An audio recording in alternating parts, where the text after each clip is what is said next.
A salary cap in baseball.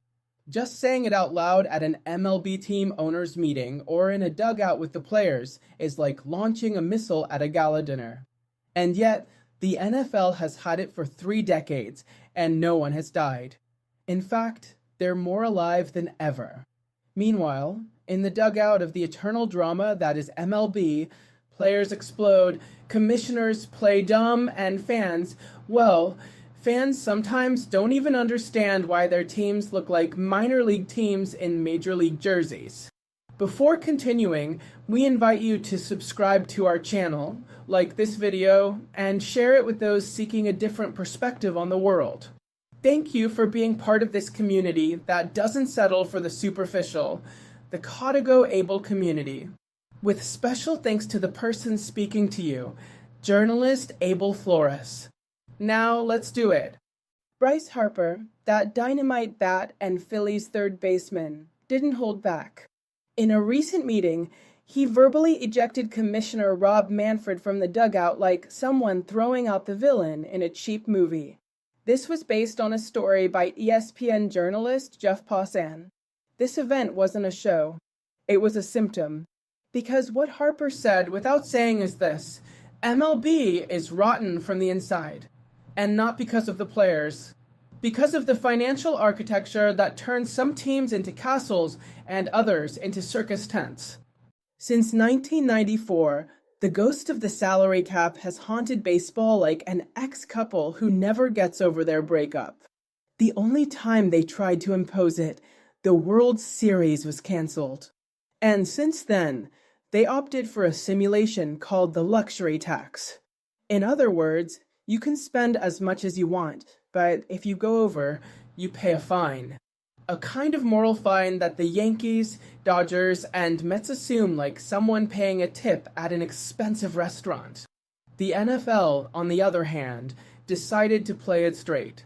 Since 1994, its salary cap has been calculated based on actual revenues, audited, renegotiated, and enforced. The result: split championships, unpredictable seasons, and a sense that any team, even Jacksonville, can dream of a Super Bowl without mortgaging its soul. The problem of competitiveness in the NFL hinges on the quality and skill, especially of the quarterback. There aren't many of those quality for every franchise, but that's a different topic. The MLB, on the other hand, remains the fiefdom of the powerful. Some spend 5 times more than others, and the rest survive. Free agency is a private club for those with fat wallets, and the rest just have to watch it go by. Oakland, Pittsburgh, or Kansas City aren't necessarily poorly managed. They're tied. The players know it. The union knows it. So does Manfred. But here's the catch. The union isn't afraid of the cap because it limits revenues. They fear it because it would formalize them.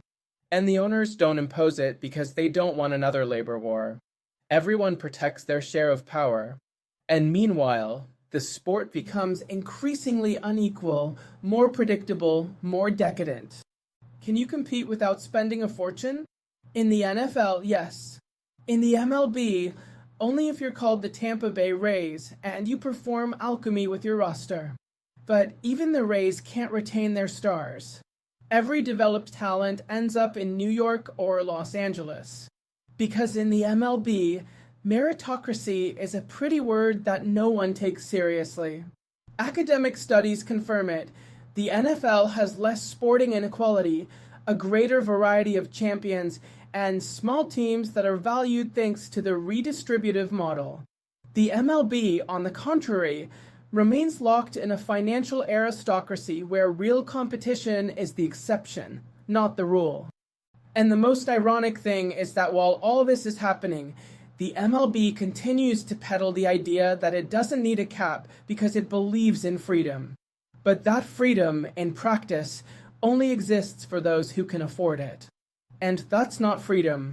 It's financial debauchery. It's allowing the rich to get richer while everyone else becomes development farms for their majesties. In 2026, the current collective bargaining agreement expires. And yes, the debate will return. But if what's being discussed is just a magic number without real transparency, without revenue audits, without respect for free agency, and without eliminating accounting traps, everything will remain the same. A new face for the same old face. Harper didn't scream for his check. He screamed because he saw the abyss coming. And because we already saw it in 1994.